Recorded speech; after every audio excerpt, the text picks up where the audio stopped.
these absences as excused. Nicola? Seconds. Okay. All in favor, say aye. Any opposition? No? Very good. We have before you the minutes from the March 7th meeting. Are there any modifications or adjustments, clarification? We have a motion that the minutes be received. Samantha, second. Derek, all in favor? Opposition? No.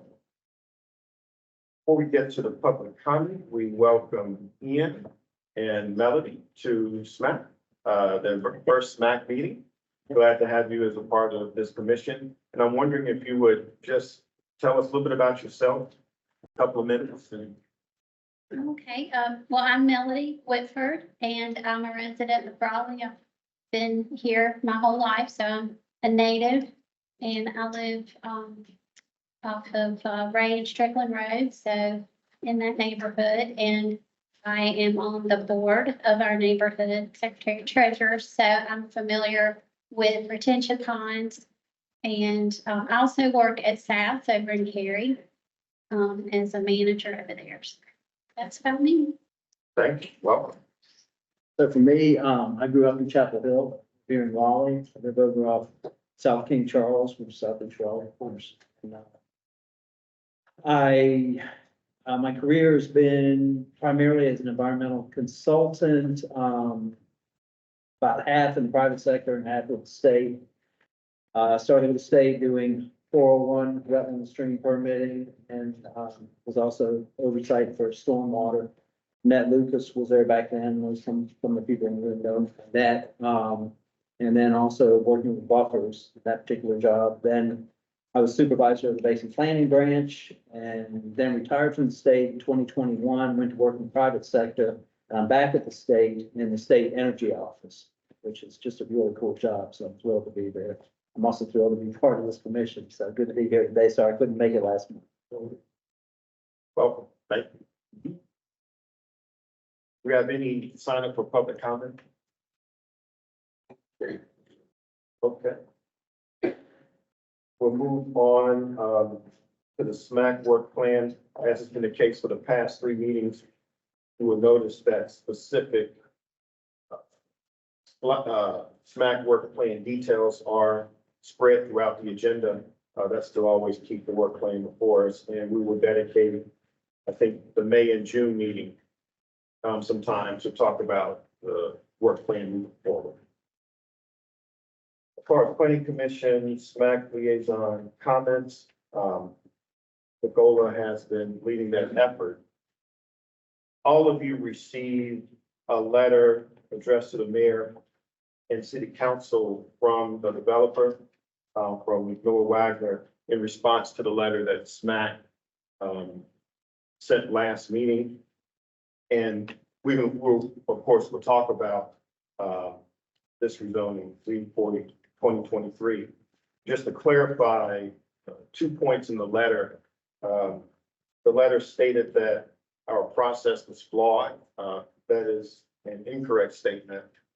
It also stated that the rezoning was not on the agenda. That also is an incorrect statement. As you see on this agenda and every agenda since at least February of 2021, we have the planning commission SMAC liaison comments. And so whenever we talk about rezoning commissions, rezoning conditions, that is part of the agenda. And also that SMAC should not have weighed into this. As with any board or commission, we have the right to share an opinion if we have it. Of course, SMAC is not the planning commission, which is serves an official capacity with the city council. We function as an advisory board, which is a part of our name. And just like any individual organization, we have the right to share an opinion. And so we shared that opinion. And of course, we did receive the letter. Are there any comments either from Wayne or Nicola or any other commissioners on this rezoning condition?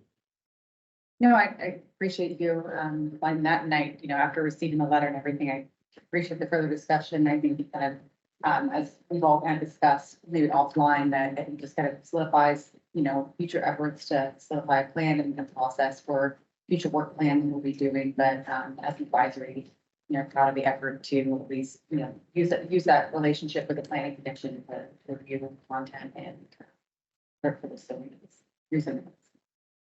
And also it was the city council that requested we formalize the relationship between SMAC and the planning commission through this liaison.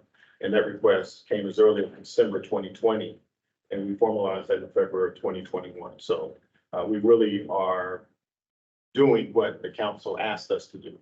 So out of that process comes this conversation and a letter. Nothing else. I do have some updates, and this specific case is the last one. So if there is further conversation, we can continue it at that time from a technical perspective. I'd like to highlight three primary cases, and these all have you've seen these all before, but I can provide some updates. The Hardin Road case is 7 acres in the vicinity of Rex Hospital and near the North Carolina Museum of Art. That's a rezoning case that is upstream of a neighborhood that was developed in the 1960s. So there are some stormwater issues in that neighborhood, and some concerns have been expressed by the neighbors. There's a Z3523, which is on Gorman Street, just downstream of Lake Johnson. And it's an affordable housing development that is near some floodplain, so some issues there. And then the one we were just referencing, the Strickland Road rezoning case, also an affordable housing case. It is located in the Falls Lake water supply watershed. So that raises some water quality and development issues in the water supply watershed. And here's the status of each of those, but I'll go through each one in just a little bit more detail. So here's the Hardin Road case, just outside the belt line in that vicinity of the art museum, as I mentioned. It is the lot right on the corner of Blue Ridge Road and Hardin Road, existing some smaller single-family houses, and it will be rezoned. I believe they're looking to build an apartment complex on that neighborhood or on that property. And then downstream, it passes through. There's a commercial building, a Montessori school, and then further downstream goes into the back of a neighborhood that then eventually flows into House Creek, just upstream of the Beltline, very near where a lot of the construction of the Beltline expansion and interchanges is going on. The developer, because of some of the comments from the neighborhood and concerns raised, the applicant has offered a condition to control storms larger than the required 2-year and 10-year, all the way up to the 100-year storm peak flow discharge control. So they have offered above and beyond conditions already.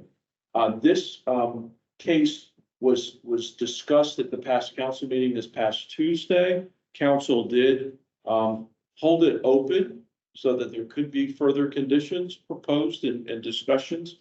And it'll be brought back at the May 7th city council meetings. Any questions on that one?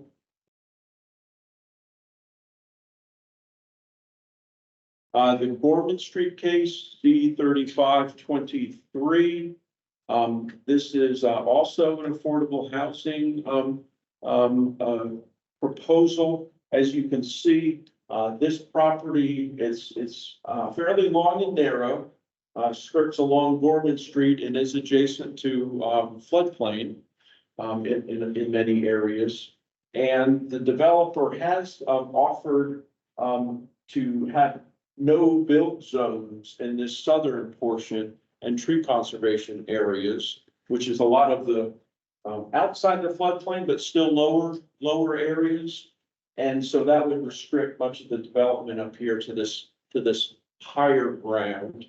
They've also, restricted to, basically the development would be restricted to about 3 acres out of the almost 18 acres of the property with increased tree conservation areas. So the status of this one is this will come back to city council for public hearing also at the May 7th council meeting. Any questions on this? Yes.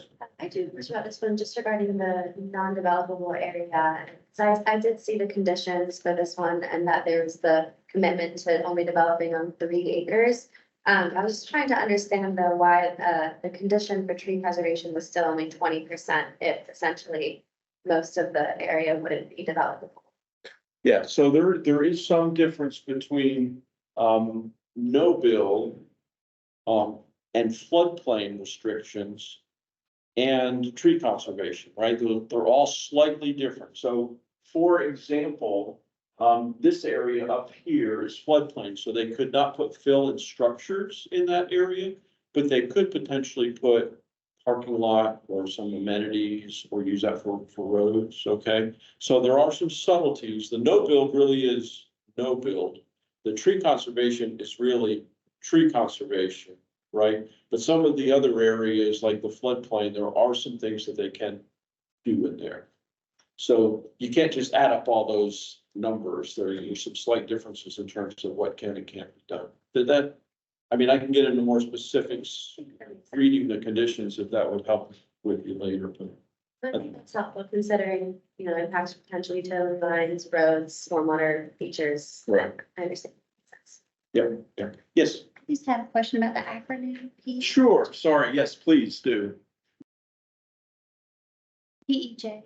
PEJ is Partners for Environmental Justice. They are a community group based in Southeast Raleigh.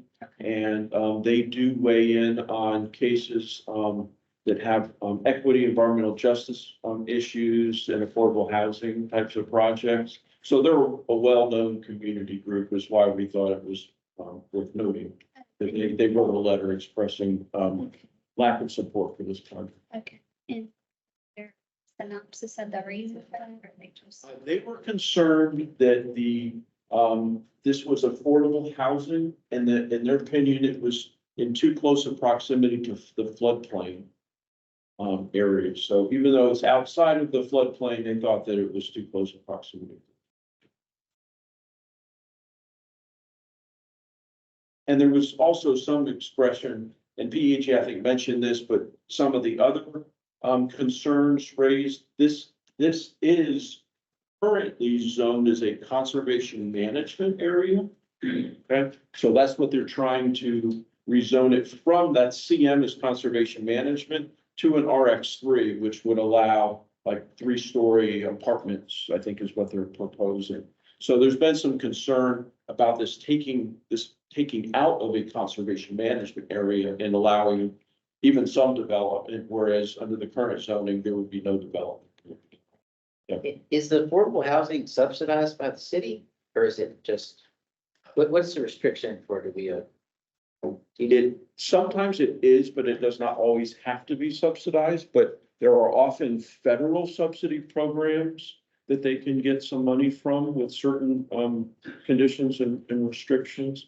I'm not aware of any city funding going into this, but it is a private project, private development.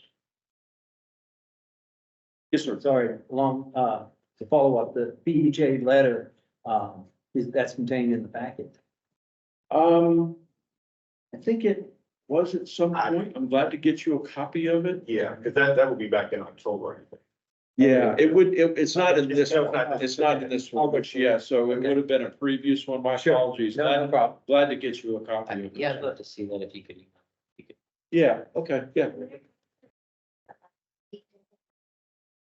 Recent conditions offered, including the 3-acre buildable area. So I think that technical comment from their stormwater expert would be good too. Glad to send out both of those, yeah.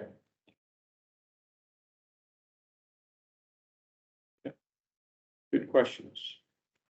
Good to see questions from the new folks there.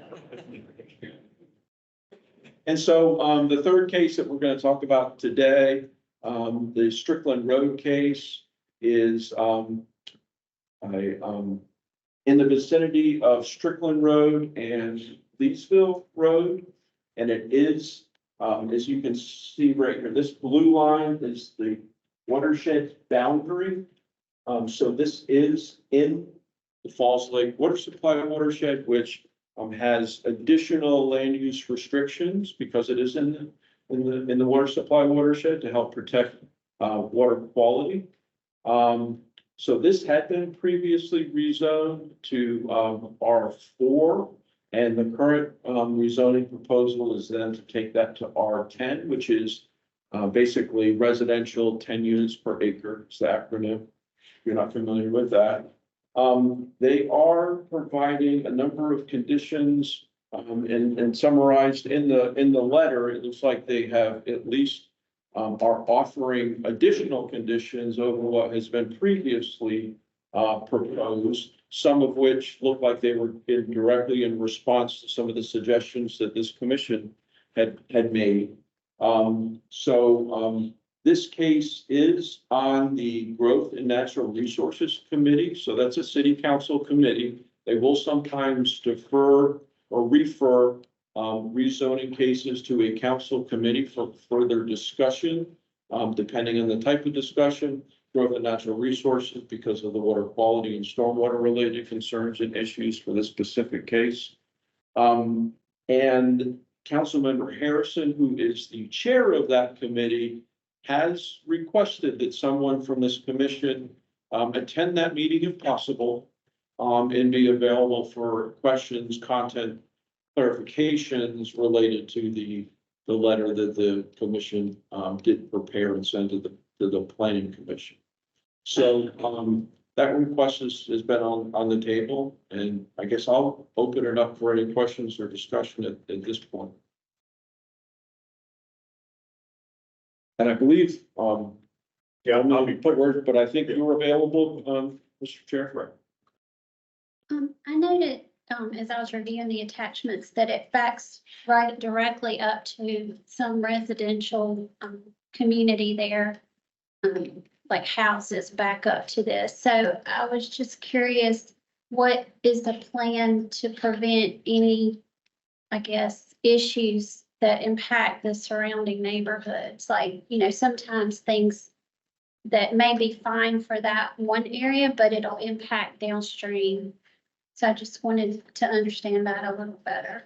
Yeah, so I think you're referencing this Springdale Drive, which is an existing neighborhood that those border with property.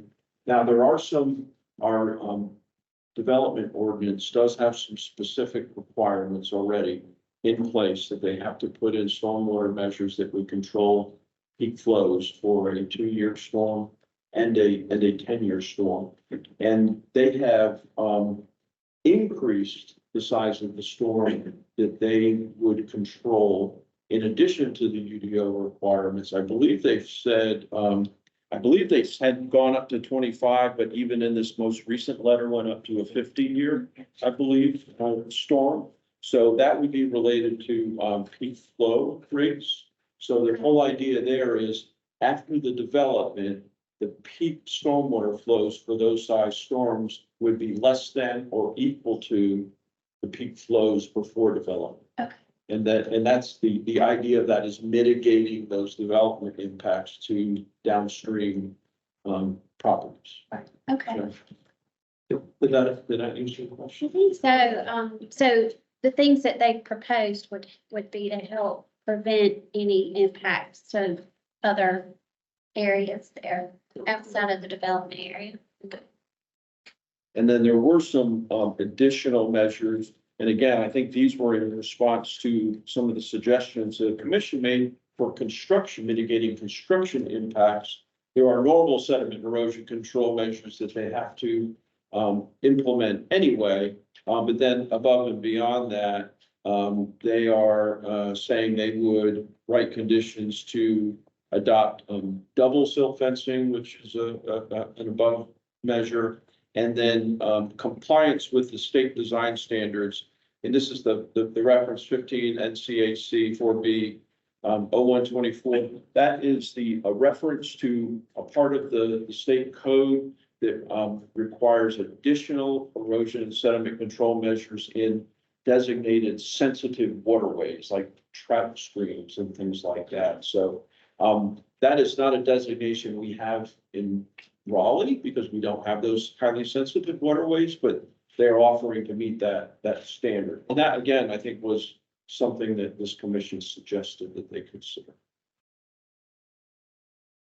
I'm just curious, have there been similar requests within that watershed overlay historically? There have been some in the past and some have been approved. It's been very, over the many years, there's always been a lot of opposition to, I will say that. But there have been some projects, well, in this project right here is actually an example. This is a shopping development, shopping center, shopping plaza. This development naturally, before development, flowed into the Falls Lake watershed. But as part of the rezoning of that case, they agreed to modify the flow patterns. And you can see they have piped this development to go the other direction now. So it no longer flows, at least the pipe network no longer flows into the Falls Lake watershed. So that's one example, I think, of what you're saying. There's some accommodations that have been made. Another one, and this was a very high profile case, maybe 15 years ago. Lifetime Fitness on Falls of the Noose Road is in the Falls Lake watershed, highly controversial. They actually agreed to put in a extremely large stormwater pond that handled 2 100-year storms and pumped flow back over Falls of the Noose Road out of the water supply watershed into a downstream area. And so that was the accommodation that they negotiated in order to get that property rezoned. And there's a number of other situations where there has been some, usually kind of right there at the edge though, right? There's not much of Raleigh's jurisdiction that's in the Falls Lake water supply watershed. It's really just kind of just over that Strickland line, Strickland Road boundary is kind of the watershed boundary in that area. So there's not a lot of Raleigh's jurisdiction, planning or city limits that are in the water supply watershed. So there are a few limited examples, but they're and there are a few others pending though too. That we'll be talking about here probably within the next few months. I think they're coming. Thank you. And so it's, I believe I read, it's just because this one is approved does not set a precedent for, like, doesn't mean that others will be, right? Well, it says it's precedent, but doesn't mean Okay, because it is one that's been approved. okay. Is there any, they talk a lot about comparison to the R4. Is there any comparison to the R1 that we understand any differences to the loading? I think some of our concern was that it was originally R1, nothing happened, went to R4, nothing happened, so we're skipping 2 levels. Yeah. And I think that would be something to ask if you attend the meeting, I'm sure.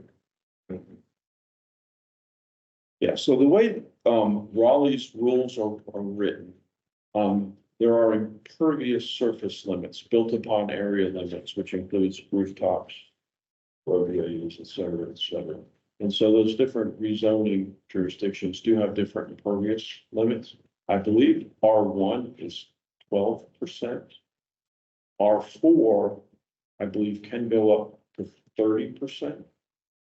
And then, so this one though, even with the rezoning, the impervious area would still be capped at 30%. So I think part of this developer's argument is that even though the rezoning's changing, the impervious area would still be capped. Assuming impervious area is a surrogate for stormwater impacts and water quality impacts. And I do believe they've even committed in one of the conditions to not go over 28.5%. So even it's kind of going a little bit lower than that impervious area threshold. So that's typically how water supply watershed There, that's the limit. There's no impervious surface limit just across the board for the city. Okay? They can go as high as they want as long as they provide the stormwater controls and put those in place to meet the peak flow requirements, meet the water quality, nitrogen, phosphorus loading, limitations.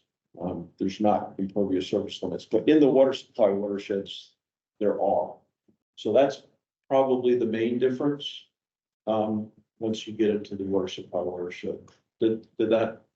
Yeah, you're saying when it was R1, it was 12%. I believe so. Yes, I believe that's right. So when it changed to R4, it did increase the, Do we know The if it's the potential. same developer?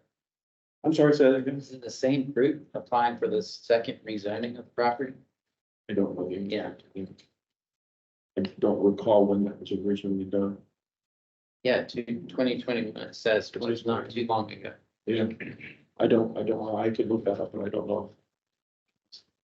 Yeah, Just a couple of things that I was thinking about the letter. I think, for one, it's encouraging to see, kind of this a collaborative nature in terms of adopting some of the suggestions that we made. I think it's really encouraging to see an 125-foot buffer suggested and 50 in preparation for a storm. So I think that's promising in terms of the kind of advisory role that we can play as a commission and sort of pushing toward adopting more, stormwater protective measures for especially sensitive areas.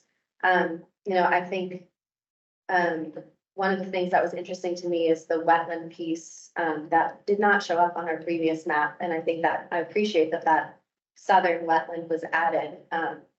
The one that, I described as a ephemeral connection, they're saying is a wetland with an ephemeral connection to the east. But I think that's important for us to note because that is a jurisdictional water body. And there is no commitment in this to not impact that waterway, simply to go through the state permitted and federal permitted process if they, have to do that.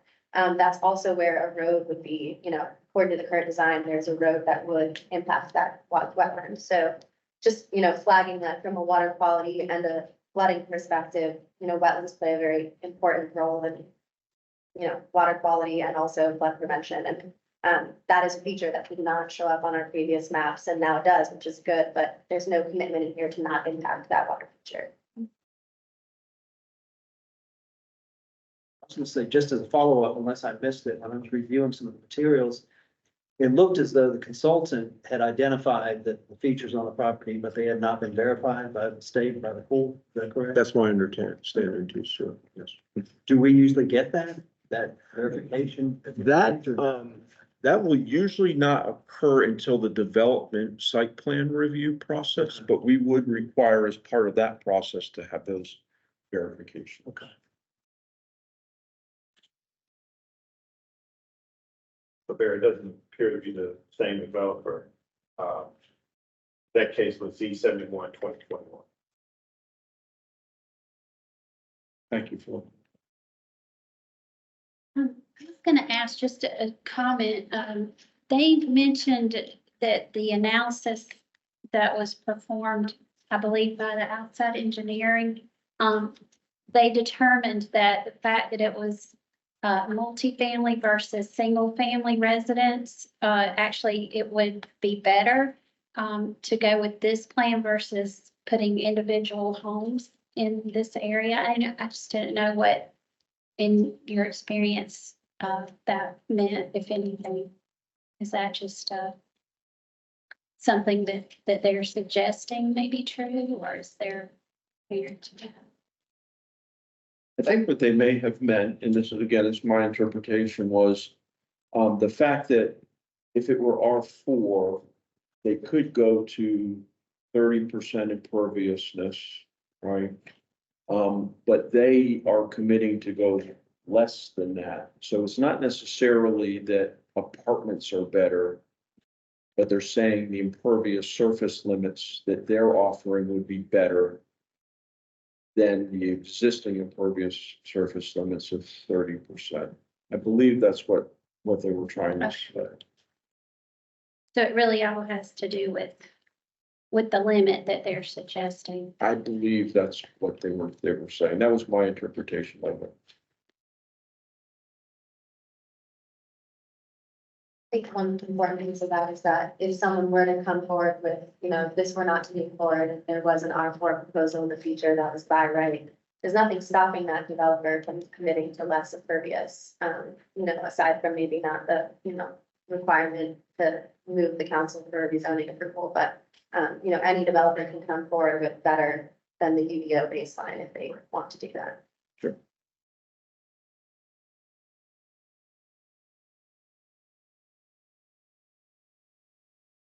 And Mr. McMillan, to your question about precedents, there are, in their letter, I see some other developments that were listed.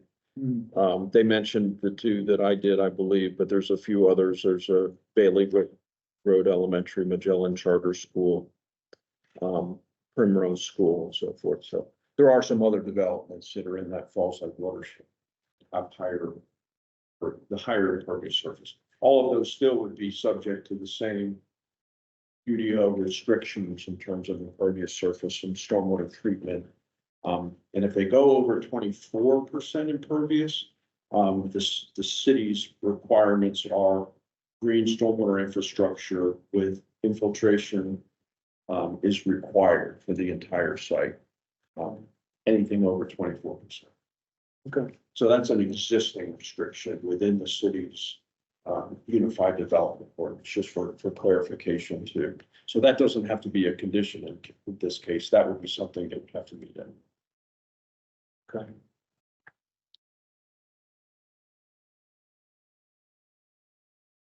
Thank you, Wayne. Okay, any other questions at all? Just have one, just out of curiosity, what sort of restrictions, if you know, does the county have regarding the Falls Lake watershed? The county has similar restrictions. Okay.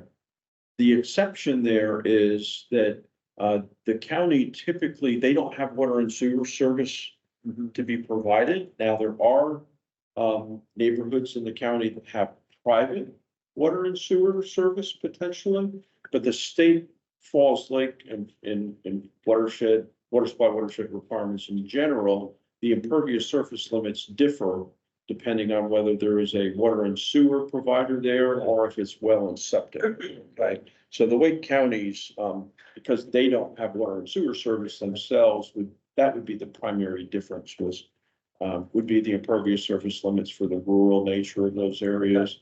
And they could only increase those if they had private water and sewer in those areas, in those neighborhoods. Okay, all right, thank you. And it's primarily residential.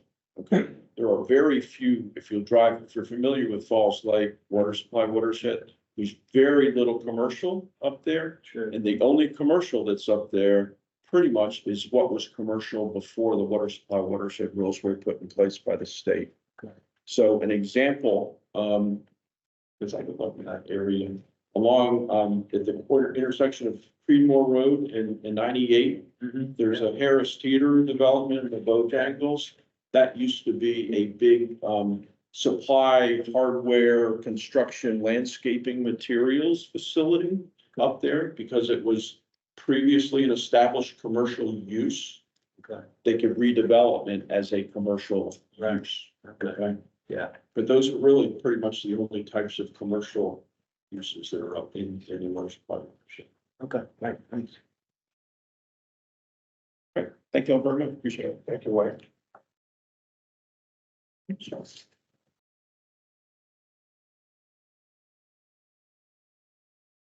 Any staff updates? No, sir. No, we will have some soon. Okay, we have some hires on the way, but they have not quite started yet. All right. Priority topics, hybrid stuff, not mine yet. So, couple quick updates. We did deliver the stormwater budget presentation for fiscal year 25 to city council at their budget work session on March 11th. And, it was very similar to the presentation we made to this commission, and it was well received, by city council. So, had several voices of support. So while the budget has not been formally adopted yet, and the stormwater budget will be a part of the overall city adoption process, we believe that our proposal will move forward as proposed originally. So have not heard any other feedback to different. So appreciate that feedback and thanks to the commission for your support. Earth Day activities on April 19th. Put it on your calendar in the evening. And thanks to the commission for your voting of the Capture Arts Awards. We had we had one tie, so we will award have awards going, $500 awards going to both of those ties, and I think that was in the arts category. Somebody correct me if I'm wrong. And then one winner in the video category. So we'll actually be giving away 3 awards. And Mr. Chair, I believe you're going to attend and help give out the awards on the 19th. So we're excited about that. Please, everyone's invited if you can come. It'll be out at Dick's Park on Friday evening, April 19th. As we've mentioned, we will be holding a visioning session for the fiscal year 25 work plan starting next month. And I believe we are proposing, Mr. Chair, to hold that meeting at the Thomas Crowder Center. So we'll send out reminders to everyone, but we've got that reserved. If everyone on the commission is in agreement with that or any concerns, let us know. But we thought for this visiting session, getting into a little bit different atmosphere would help spark the creativity. And it's a beautiful location, lots of wooded areas at the back. So we have that room reserved. And then Rainwater Rewards quarterly update. There's a memo in your backup materials. And given we have 2 more Rainwater Rewards topics on the agenda, I won't go further. If there are any questions on those materials, you'll have the opportunity to bring those up. And then last but not least, we do have one construction project we anticipate starting in the next 90 days. We had the Glenbrook and Dacian stormwater system improvements was bid, and we got some good bids in, a little bit over our budget, but we're going to be making some budget adjustments to move that project forward as bid. And so excited to get that started. And that's all I have. With the Dacian stormwater system, what's the connection with Groves Lane? Other than the water connection, meaning these improvements, are the improvements done with an eye toward Groves Lane, or is it? Really, these are in proximity to Rose Lane, but not directly connected. Okay. So the really 2 separate independent projects. The Dacian Road at Glenbrook at that interchange, you may recall there were 2 houses that were particularly flood prone on that intersection. So we had already purchased those as buyouts. This work will provide some more culvert upgrades and some stream channel improvements that will relieve flooding of the apartments that are kind of downstream, as well as the road overtopping, which was a safety issue. So that's what these are, but really independent from the Rose Lane project. Okay, thank you. Any questions for Wayne? Okay, sustainability.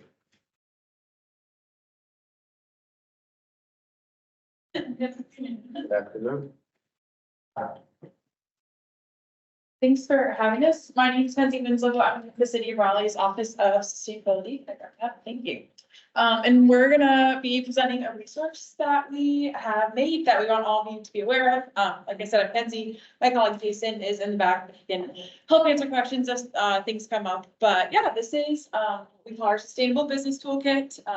It's a resource that we just wanted to share with you. We've been bopping around to all of the different boards and commissions in the cities, just trying to get the word out about it, things like that. So a little bit of context. First, we can think about this within our community climate action plan, which is our path towards sustainability here in Raleigh. It's got 3 goals: to reduce greenhouse gas emissions, to build community resilience to the impacts of climate change. These you guys are all very familiar with, and doing this all with an equity mindset, making sure that we're keeping our climate equity at the center of everything that we do. And obviously, as we're working towards all of these goals, greenhouse gas reductions is one huge benefit, but it also builds a more pedestrian friendly city and a more social city, have lots of community health benefits, things like that. So that's where we're going as a city. One of the things that has the biggest impacts on our greenhouse gas emissions is the buildings and the energy sector in our city. So we've kind of created this toolkit as a way for businesses specifically to engage with reducing their energy usage mostly, but also just engaging in sustainability as a whole. So the toolkit is a set of programs that are run by the city of Raleigh, the county, the state, and then some of our community partners. They're ways for businesses in one way or another to engage in sustainability, but also to help them save money, become more efficient, be recognized for their sustainability efforts, and be more involved in their community. So that's what the toolkit is. Despite the name Sustainable Business Toolkit, it can be used by more than just businesses. People like homeowners or apartment complexes or schools can also benefit from lots of the programs in this. So I'm gonna jump in. There's a pretty long list of programs, so I'm gonna move pretty quickly through them. The goal of today is not that you would like really harp on one specific program or try to memorize them all, but just to keep in mind that there's this wealth of resources that are available so that as you're communicating with people in your network, homeowners, business owners, whoever it might be, that you can remember that there's all these great resources. So I'll jump in. Our first set of programs is ones that deal with new buildings or ones undergoing significant renovations.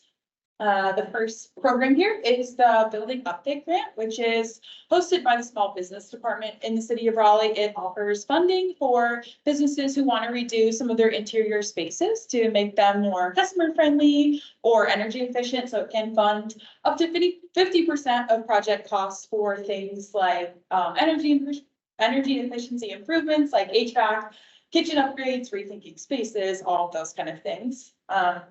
And then similarly, the facade rehab grant deals with upgrading spaces, but on the exterior buildings. So to make them just a little bit more attractive from the street so that customers are more inclined to join and bolster the economy. So that's that one that funds projects like windows or lighting or things that you can see from the street.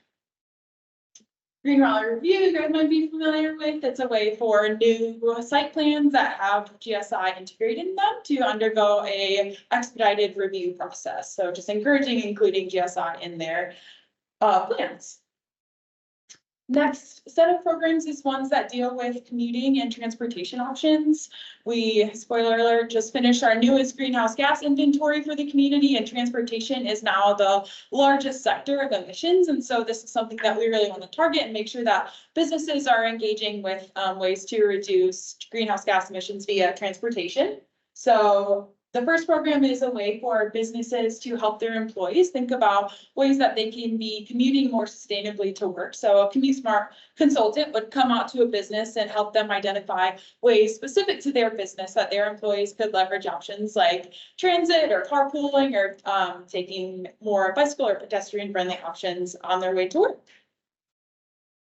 Real-time transit information screens is a way for any screen to display upcoming mobility or transit arrivals. And so you can think like on a hotel lobby or business reception area, this could be put on a screen. So as people are walking in and out, they can see the buses that are coming in and things like that.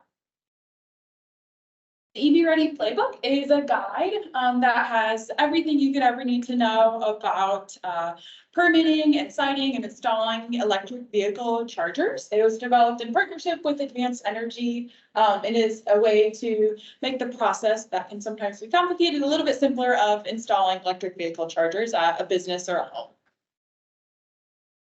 Duke Energy, we have a couple of programs from them in here. This one is the Charger Credit Program, and it's a way to supplement some of the costs associated with preparing a property for electric vehicle or charger installation. So it can just lower the cost of putting things like new conduits or wiring in a property in preparation of adding a charger. Next is a federal tax credit, the Commercial Clean Vehicle Credit. It's a way for businesses or other commercial entities to leverage federal funding to electrify their fleet. And it can also be used for more non-traditional things like purchasing commercial electric landscaping equipment like lawnmowers. Next category of programs is ones that can help businesses reduce their energy usage, their water or their waste usage, and save some money. Duke Energy also offers their Business Energy Saver program, in which someone from Duke would come out to your business, look around with you, identify ways that you could save some energy and then in turn some costs. And it also can fund some of these upgrades that they suggest. So upgrading things like HVAC system, lighting, and the like. A really similar program is hosted by North Carolina's Department of Environmental Quality, the NCDQ, in which retired engineers would come out to a site and do a similar thing, identifying ways that you could reduce water, waste, energy, and help you set some goals towards progressing towards those. The NCDQ also offers the Environmental Stewardship Initiative, which is a way for people to get technical assistance as they're pursuing these goals of reducing their energy. It also helps businesses get connected to a network of other businesses who are pursuing similar sustainability goals, so they can share best practices or learnings, things like that. Raleigh Free Fill is a program hosted by the Office of Sustainability that is a really way to address low-hanging fruit of plastic waste. It's a way for businesses to indicate that they're a place that, as people are walking around downtown or somewhere when it's really hot, they can go into this location, fill up their water bottle for free, and have community health benefits, obviously cooling off on a really hot day, but also not putting more single-use water bottles into the landfill. The Solid Waste Services Department at the City of Raleigh has a special recycling program for businesses or multifamily properties in the downtown area where it can be a little bit trickier to get recycling. It's a way for businesses to cut their costs because recycling pickup is cheaper than garbage, and also cut some of the landfill waste. Wake County has tons of resources on how to recycle more non-traditional things like e-waste or construction or demolition waste. So just a great resource for businesses who have some more like non-traditional waste. And they also offer a grant program for businesses that are doing waste reduction projects at some level or another, or up to $10,000. The Planning and Development Department in the City of Raleigh has guides that can help homeowners or businesses figure out how to install solar panels, just making that process a little bit faster and a little bit simpler. There's also some federal tax credits available for commercial entities who are installing solar at their properties, which is a way to lower the cost of doing so. Last one in this category, I think, is the Raleigh Water offers a water reuse program in which highly treated wastewater can be purchased by businesses who use lots of water for things like flushing toilets or irrigation. So not necessarily like drinkable water, but it's a way to reduce water consumption, save some money, and support water quality. Couple that you guys might have seen once or twice before, stormwater and water quality programs. We have a rainwater rewards program, funding projects that capture and clean rainwater before it can go into the waterways. I won't speak too much to these ones. Drainage assistance program, which prioritizes and addresses drainage improvements from public property onto private ones. That is all that's in that category. And a few more are ways for businesses to be recognized and celebrated for the sustainability initiatives that they're engaging with, and also some ways for them to get involved in their community, because we know that sustainability is not just about reducing emissions, but also building resilience by building community engagement. The NCDEQ offers what they call their green travel program, and it's a way for businesses who are in the hospitality industry, so places like hotels or restaurants or even places like festivals or fairs can be put on a map. So as residents or visitors are traveling around the state of North Carolina, if they have some interest in visiting more sustainability oriented businesses, it's a really easy way for them to find and visit them. Plug for our Raleigh Environmental Awards. Thank you all for voting on the stormwater winners. We were really happy to see them. Yeah, it's just a way for us to celebrate people who are engaging in sustainability and climate action in Raleigh. Often goes unnoticed, so we want to make sure that we're bringing that to the light, celebrating them. Come to Earth Day, April 19th. That would be awesome. That's the environmental awards. Two more, there are so many places to get involved, and volunteer in the city and department like parks and police and also in community organizations. So we want to just encourage businesses to, do it together, do it on their own time, making sure that we're just presenting that opportunity for them. And the last one is a way for nonprofits specifically to get extra funding to bolster their volunteer programs to make sure that all the great work they're doing has some hands to push that work. That was a whirlwind of programs. Here is the list of all of our partners. Wanted to take a second to recognize them and thank them. Our toolkit wouldn't exist if these people weren't hosting all of these great programs. And so that's all of them on one slide. And then I wanted to take a second, I don't think I have a slide for it, but to tell you that this is our sustainable business toolkit. And as we were making this and considering this and pushing it out, we recognized that while there's tons of work for businesses to be able to do and engage with in the sustainability world, there's also people like you and me who say, I don't own a business, I don't have lots of land or property, I can't purchase treated wastewater. What do I do? And so we just this month released our sustainable neighborhood toolkit, which is a way for people like you and me in our communities and our families and our neighborhoods to engage with sustainability on a smaller but just as important level. So I'll follow up with you guys after this. I'll send you an email that has all these slides and links to all of the things.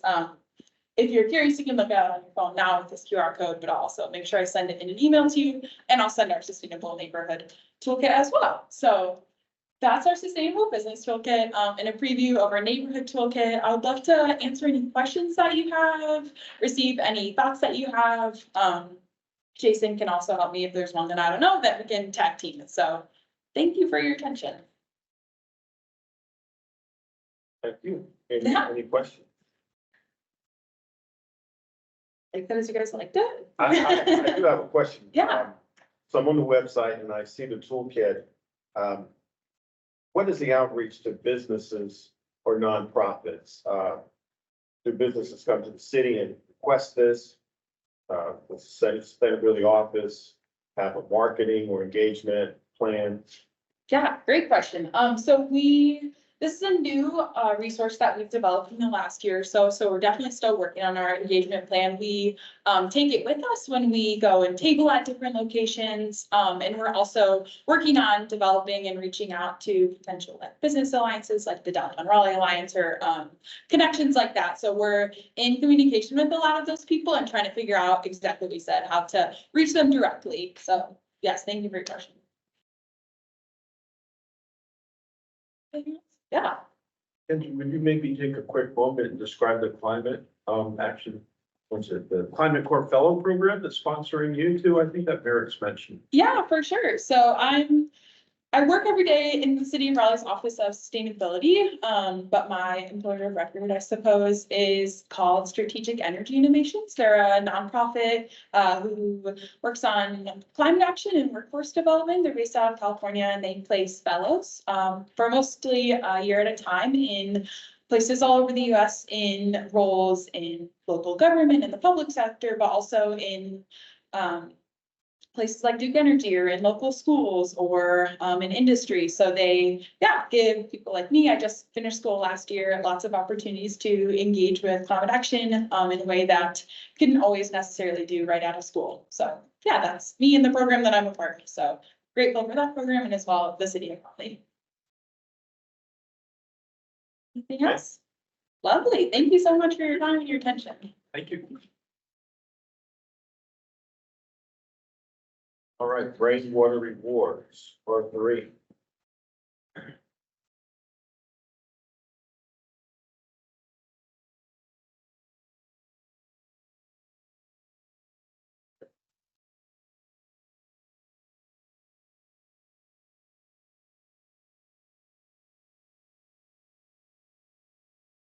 Right. Good to see all of you again and new faces too.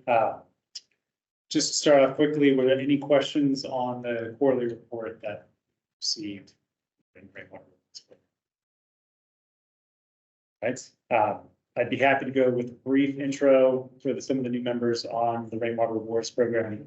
This it's a stormwater quality cost share program funded by the city that supports stormwater devices on private property public property, and some institutions, universities, churches, things of that nature. And support stormwater devices on those properties to treat storm. So it's a water quality, not a water quantity program. That supports, as Kenzie kind of alluded to, in that sustainability, it supports these devices up to 75 or 90%, depending on which zone you are. These stormwater devices are above and beyond any sort of permitting limitation requirements. Yeah, and as you see my face and some of the other staff every quarter, you'll get more familiarity, but feel free to ask questions as I present the petitions. So today we have 5 petitions. 3 of them will be rain gardens. 1 will be a rain garden cistern combination, and another will be a cistern. So here I have produced 2 tables based off the project comparisons. Now, these comparisons, I know some of you are familiar, but I'll go to quick detail. It's a metric basically based off total cost versus the estimated amount of total nitrogen for that pollutant removed per year. So you see that value, that number, and this is a good way that we use to compare like-to-like devices to see sort of the efficacy or the changes or the trends as we petition more and more projects and control our costs. So the 4 projects above, one of those is a combination of a cistern and the rain gardens. I put it under the rain garden because that's the primary device. And we have a cistern below here. Here are the ranks compared to every project of that. And that cost efficiency. All right, the next 2 slides will go into the general maintenance requirements that we produce and give with an O&M manual to those property owners. But this is just for your benefit and review. This is rain gardens, and here are the cisterns. This is performed annually. Once again, those who are new, and we do, as they set that maintenance agreement, they will be checking in annually, but performing these based on frequency.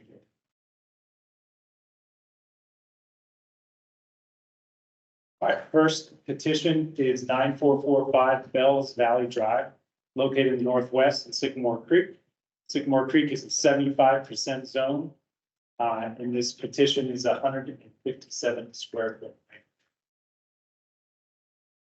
The rain garden is actually located right here in the front of this house. It's treating the front of their property, their rooftop and their driveway, which is approximately 1,570 square feet of impervious surface.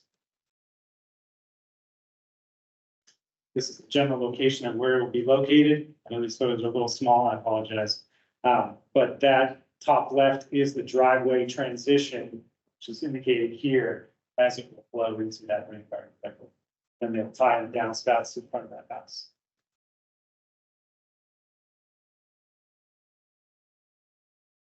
Here's a general cost breakdown of this project. The total cost is $13,376. Stormwater cost share is $10,032, and the petitioner is that number 3,344. Generally speaking, this is the cost breakdown based off of estimates.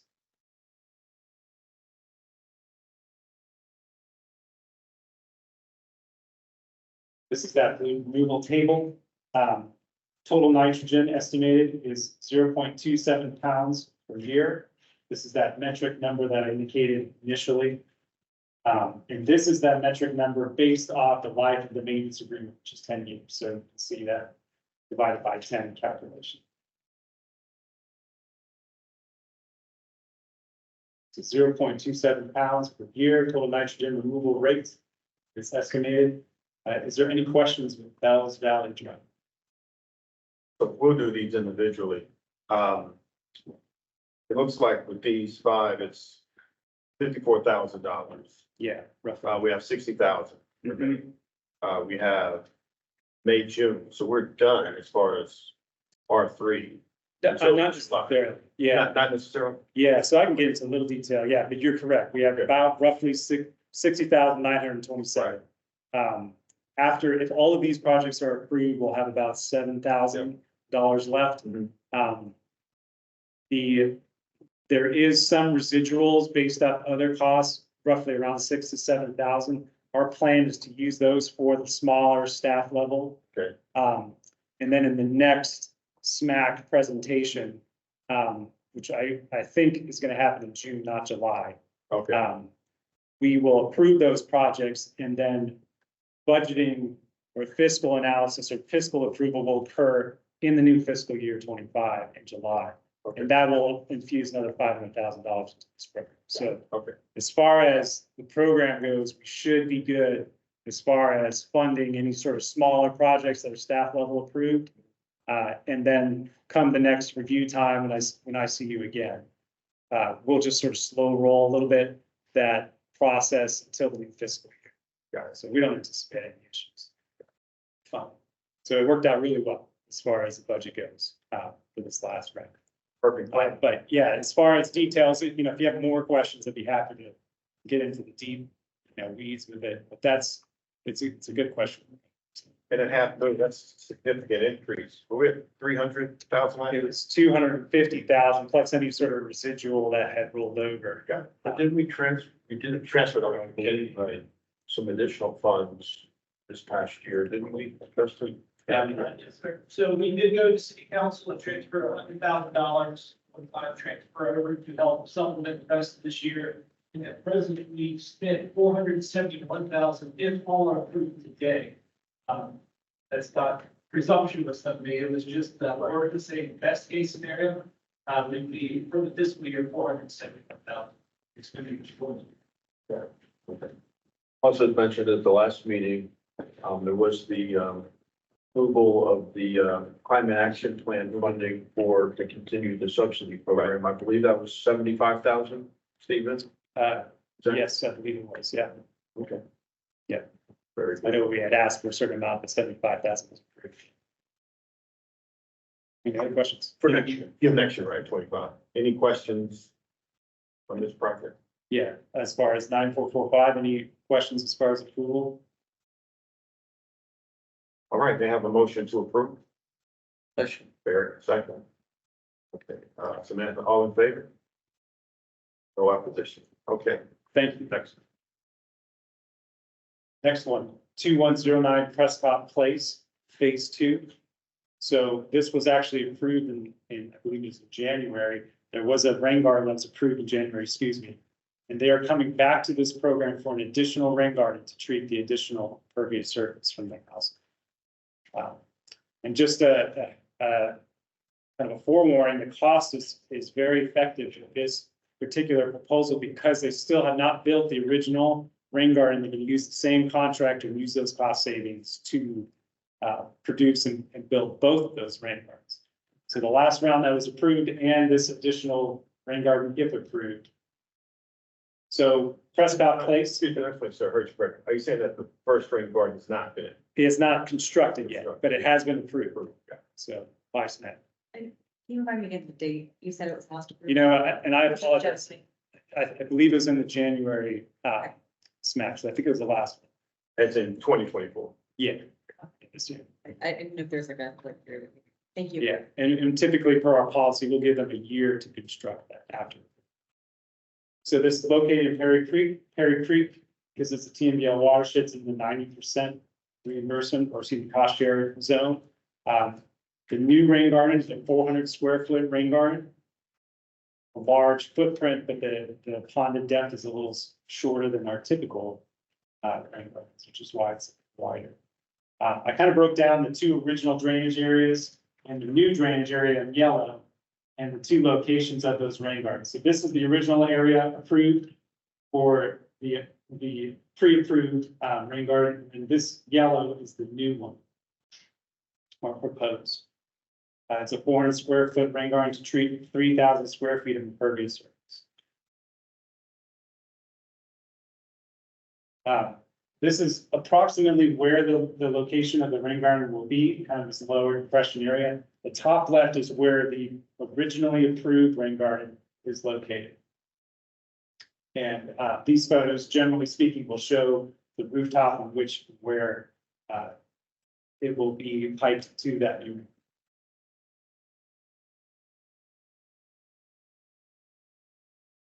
Is that the bottom left? Yeah, that's just the side of the house. I know it's, Is that nothing like runoff? yeah, so they took the photos during a wet weather event. And as far as you can notice, some of the construction, we have been working with them to provide or verify that their permits are not coinciding with this ring, or is not influencing any sort of permit limitations.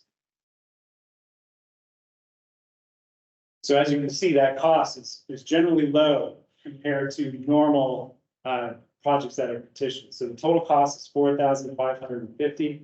And that, as you can see, here's the breakdown for city cost share, petitioner's cost share.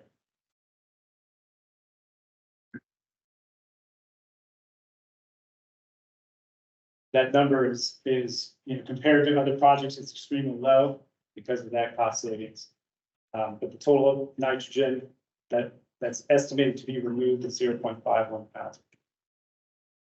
So as you can see, that ranks 3 out of 137.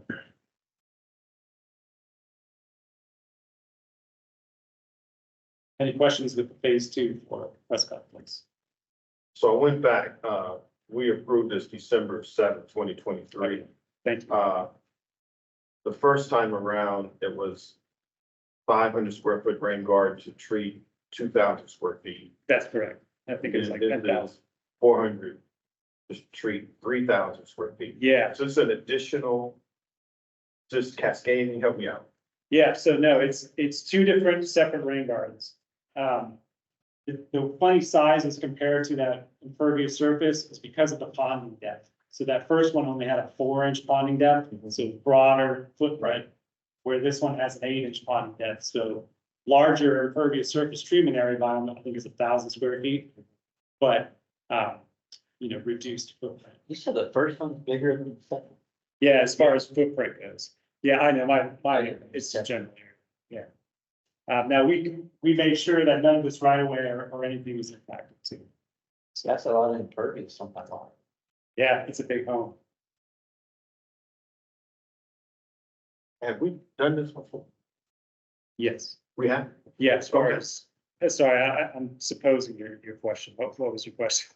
Have we approved this same address or the same Yes. requester? Okay. Yeah, so per our policy, there's no limitation to how much you can come to this program. Often the limitation is how much treatment area do you have? Yeah, but in many cases, and we'll indicate it as a phase 2 or phase 3, depending on how many times that applicant will come to this program. And one of the kind of getting into the weeds too of the program, I'll be as quick as possible, but there are 2 approval pathways based off the amount being reimbursed.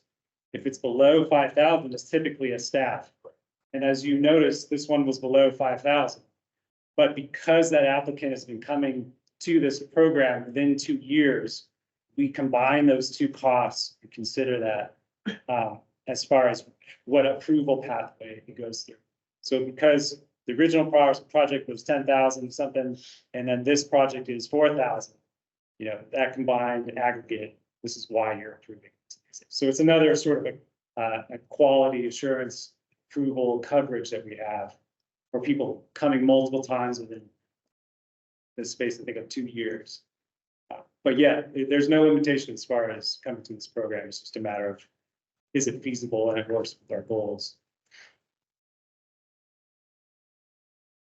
I have one question. I want to pause if there are other questions. So my other question, this is treating, I guess one question, why wasn't this brought as one package in December? Yeah, because the contractor who was hired by the petitioner while he was on site proposed additional work. So he came and said, hey, I can build another rain garden for a good price to treat the rest of your home. So for whatever reason, the homeowner decided to do that after the fact. Are you saying the homeowner do that in December though? I'm not too sure what the homeowner knew in December. She came initially to propose this, that initial ring. I think what happened most likely was that contractor sold the idea of an additional rain garden to her. to treat the additional impervious surface on the property at a better price, more efficient price.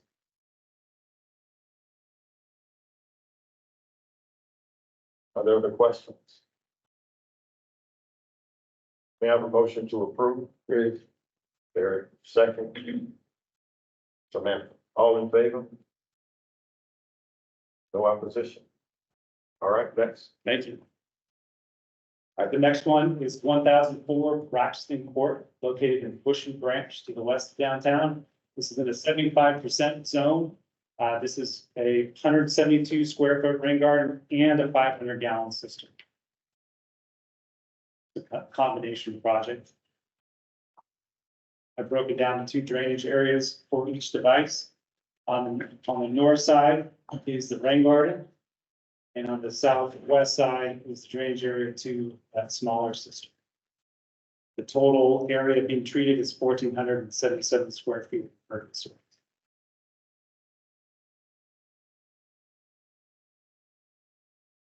This is the back side of that house. The cistern will be located off the back downspout over here. And then the photos are a little hard to see, but past those trees or through those windows is where they are. They have rain barrel or Yeah, they do, but how big is that system? 500 gallons. So, yeah, anyone with a rain barrel knows it doesn't take a whole lot. Yeah. It's good intentions as they are. This is the cost breakdown. We evaluate this as a total cost. So total cost is 8,240.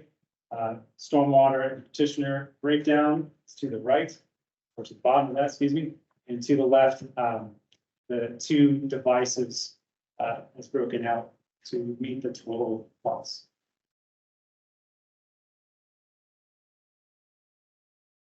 For their application. Here are the food production rates for the entire project, both the cistern and the rain garden. We estimate at 0.25 pounds of total nitrogen removed per year. Once again, this is all combined as a whole project. It's like I forgot to fill in the cistern portion, but I tried to attempt to break down how much the cistern would be reduced, excuse me, the cistern portion and the rain garden portion, how they kind of broke out as far as right. But that was my oversight.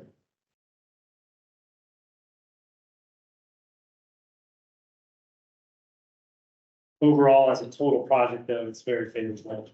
Or more in the middle average, not favorable, but average as far as that fluid removal metric.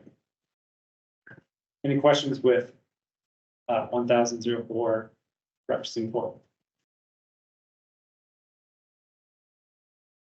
Motion to approve. Motion approved. Okay, the second. All in favor? Thank you. All right, no opposition. Next. All right, 501 West Roanoke Park Drive. It's 245 square foot rain garden, Pigeon House Branch downtown. The design is to treat 2,347 square feet of rooftop and driveway. A little hard to see here. This is the back portion of their house in the front. Left, if you're facing the front of the driveway, this is a whole driveway, sort of dry mat type area. And then this is a garage. So all of that rooftop and driveway is being captured and directed to them.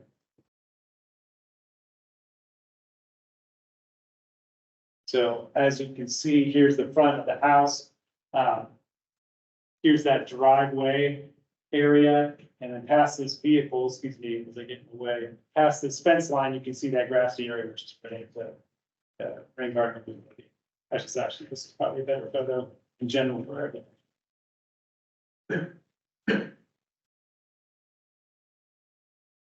Total cost is 17,727. The 90% zone because it's located downtown in the TVL watershed.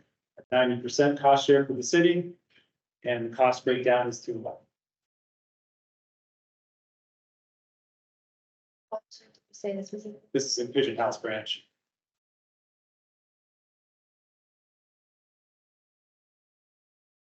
Fluid removal rate is estimated 0.40 pounds per year. And this is that comparison metric as indicated previously.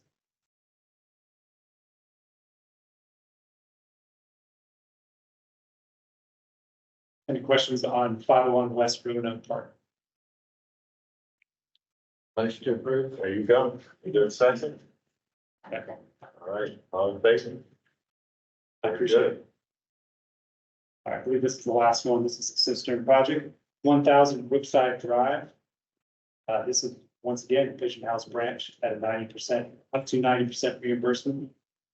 They are proposing 2 cisterns, 4,000 gallons to it. This is located in a larger commercial building. This is the south portion of their building. As you can see, I attempted to break down the general drainage areas for each cistern. But the total impervious surface being treated is 3,700 square feet.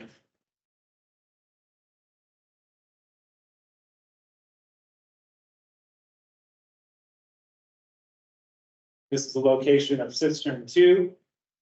And that grassy pad area right there with the landscaping is the location of cistern 1, cistern 2.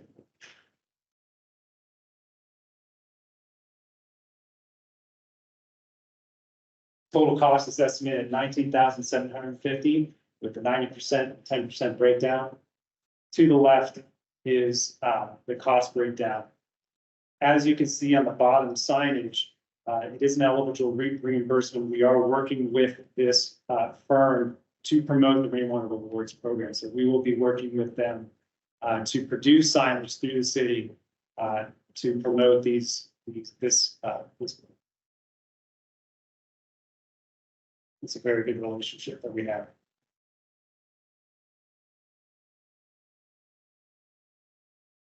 Fluid removal breakdown chart, total nitrogen at 0.63 pounds. There's that, once again, that comparison metric. And comparison metric over the life of the maintenance, even at 10 years.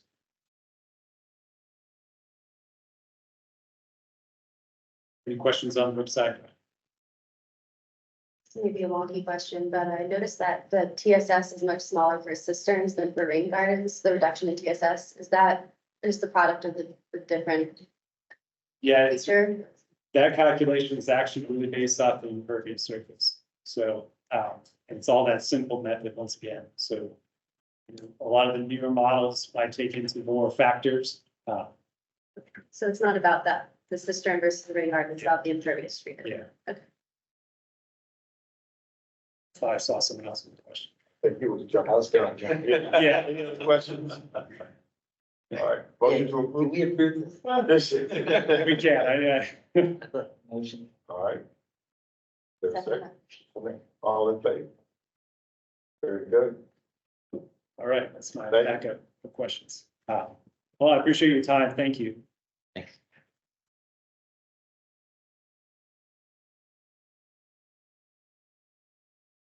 Justin's up. And that is a hard act to follow. 5 to 5. Good afternoon. It's good to see everybody. Justin Harkle, Water Quality Section. Welcome, new members. I'm going to provide a quick funding update on our 100% funding program, and then also want to introduce and report out to the commission for feedback some proposed policy and program changes where we have partnered with Hazen & Sawyer, an outside consultant, and Alessandra is going to kind of take the lead during that part of the presentation. So really looking forward to sharing these updates with you. So as you know, the ARPA funding is sunsetting. That's based on the federal timeline for use of that money. It has been a success so far. We've supported 4 projects. We learned a lot about how to best implement a 100% funding program. And so to continue this initiative, the big update is that we have received a grant in the form of $75,000 through the Office of Sustainability Climate Action Fund, which does not have any timeline constraints to it. So we're able to put this as, what we like to call a permanent fixture on our Raleigh Rainwater Rewards menu.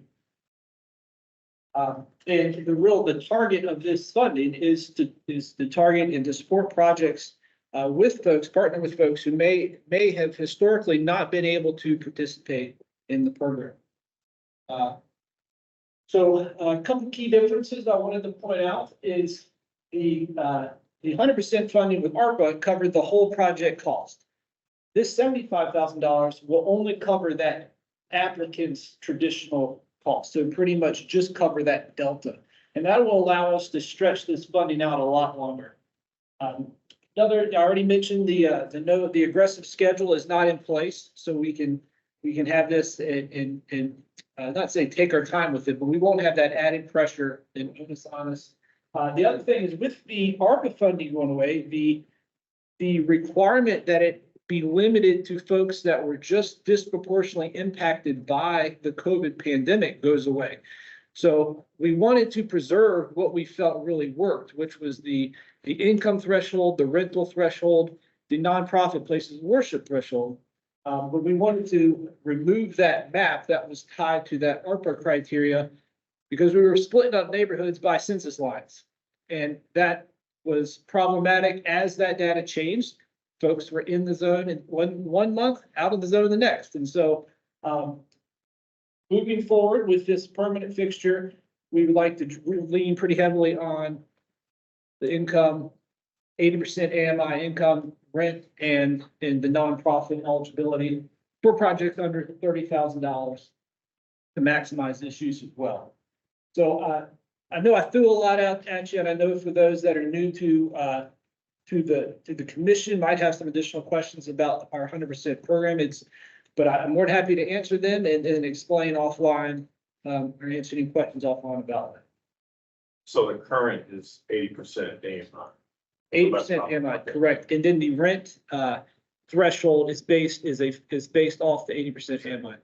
And that is updated, what we're seeing annually. So we check about monthly. It's not at the same proceeds yet. All right. Just one, if I could comment, just wanted to know, not all of the ARPA funding was spent, right? But we will be able to transfer that, we're planning to transfer that to another GSI project. With the stormwater department wasn't used for the subsidy program. Because we do need to encumber it right before the end of the year, so that we don't lose it. Meaning that would be one project. That's the plan at this point. Okay. Yes, and it'll likely be Worthdale. Lions Park or Worthdale are the two GSI projects that also had ARPA funding. Okay, which would allow us to do a little bit more major projects. Good. And the last thing, thank you for waiting for that important point. And the last thing is we'll continue to report out quarterly as we have been over the last year on the two parallel programs or parallel funding levels. So over to the meat and potatoes of our presentation here is really the something that started prior to last July. But last July, we partnered with Hayes and Sawyer with a statement of work to review the Raleigh Rainwater Awards program and to really develop 3 deliverables, a program history document, which captures all of the policy changes, all the SMAC guidance that has been provided us that's documented, pretty much the history of the program. That document's been completed. And then they also completed and helped staff develop a program plan, which really captured how we do business, how we run that program kind of behind the scenes, how we present that material to the commission, how we interact with the community. And then the third piece of it is why we're here today is they were going to develop some recommendations, and these recommendations fall in a couple of different buckets, but 2 primarily is why we're standing here today. One are proposed policy changes, and policy changes we want to provide, introduce them to you and solicit feedback. But any feedback we get in any movement forward, staff would have to develop those, take those to city attorney's office, get the actual language, and then bring it back to the commission for an up-down vote. So today we're just soliciting recommendations and feedback. The second bucket of recommendations is really program recommendations. It's how we'll do business, and these are ready to be implemented tomorrow. And so prior to implementation, we want to introduce them, see if there's any reservations or feedback. If not, we will go ahead and move forward with these improvements based on the justifications that Alessandro shared with you today. So real quick, just a quick review, order of operations, we're going to introduce the proposed changes. We solicit any feedback or comments. We will go ahead and implement the program changes behind the scenes, and then we'll bring back at a future date any proposed policy changes. So any questions? Otherwise, I introduced to you Alessandria. Yes. Okay. Hi, Alessandra Easton Sawyer, stormwater engineer there. So we'll get into, like Justin said, the policy change recommendations, pause for feedback and questions there specifically. You all should have also received backup documentation memo with more detailed information. So I'm going to go through these items at a high level. If you have questions, happy to answer this. And then, like I said, go through program enhancement updates, next steps, and any final questions. So for the policy change recommendations, as we started getting into it, one of the bigger things was looking at consistent language across what you see on the website, what you see in the program plan, and then how that, if the home or property owner was to look up policy, what's confusing. So, examples were changing reimbursement to cost share, looking at items where you say petitioner, but then they're receiving something that says applicant. So making that consistent change kind of across the board with the language. Clarifications and removals of sections. So policy drivers on the first page of the policy list key drivers of the R3 program and really modifying those to align with the current program, which involves, promoting sustainable growth and environmental justice and equity. And so taking some of the current R3 program goals and putting them into the policy, and then taking out any items that are outdated or from artifact policy that is no longer a program goal. Removing artifact policy language. So there's currently 2 items right now in the policy. One is an option for the city to implement a stormwater project on private property. That is artifact from the drainage assistance program, so no longer applicable to this program. And then a financing option.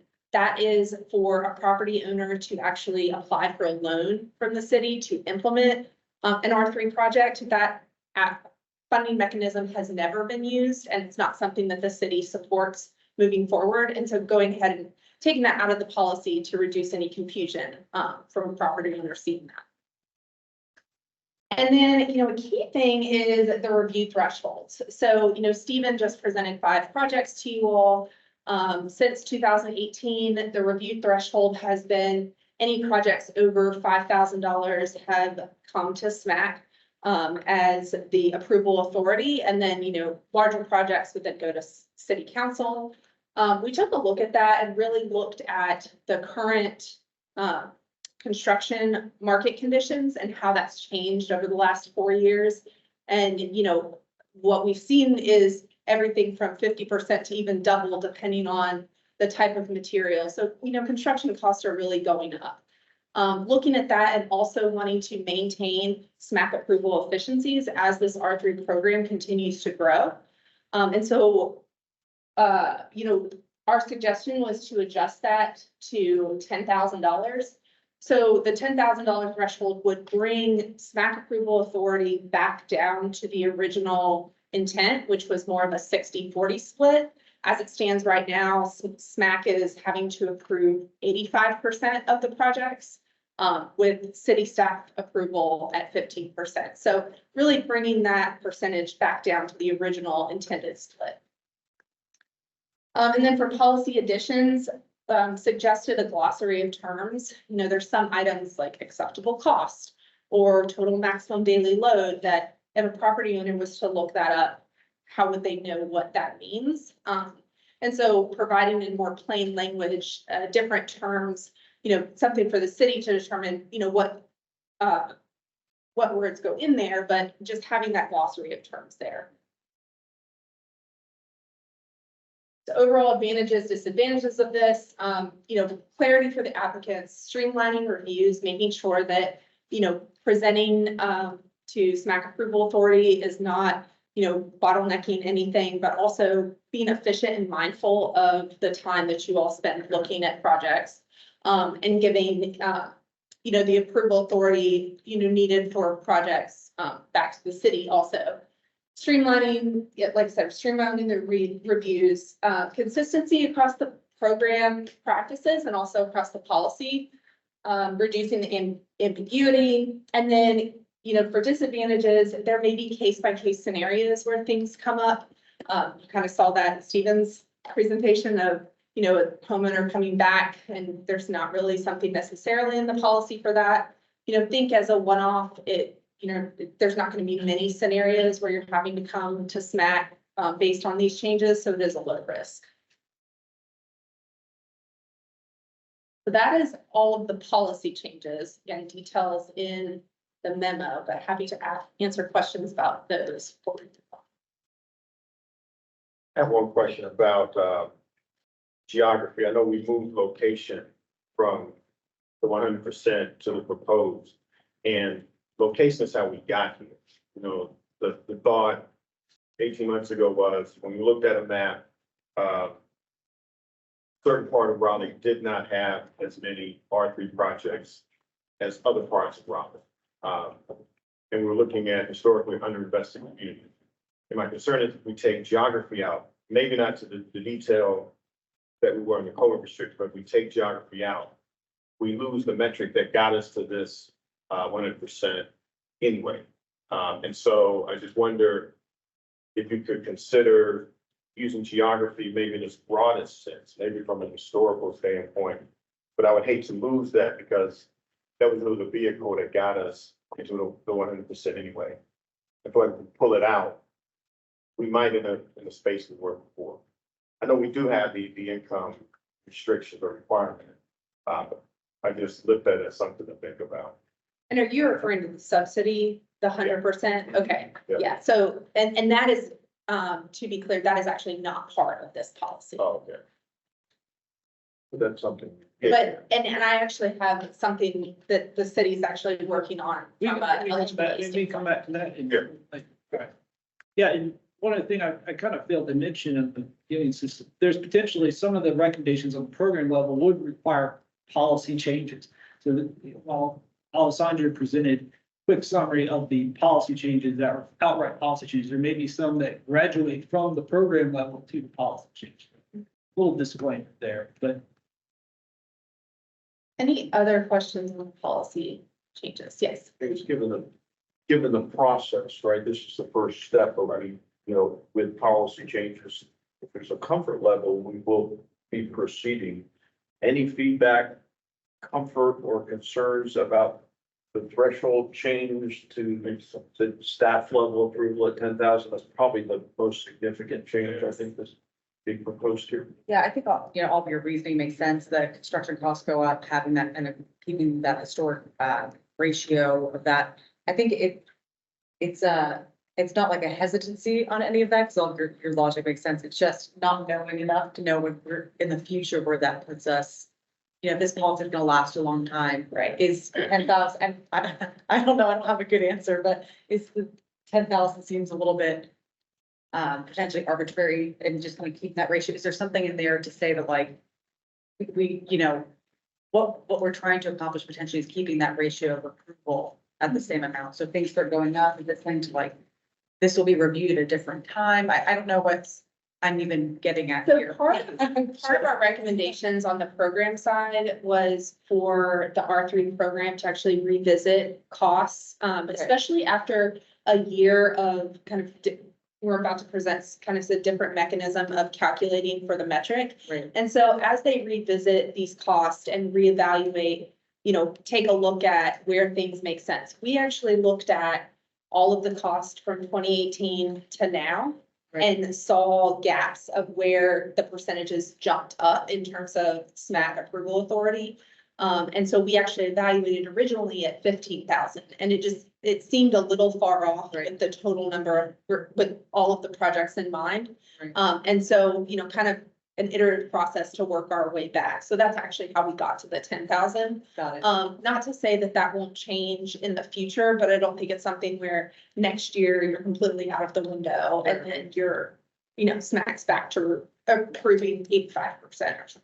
Right, yeah, just, costs start to go down, and it's like you're, that Right. ratio. So I mean, it's not, I'm not very passionate about this, but evidently it's taken a long time to talk about it, but just that number, just seeing, opportunities to review that in the future, because obviously that 2018 to now window is a little bit unique. Yes. Compared to beforehand, but maybe that, time will tell if that trend continues.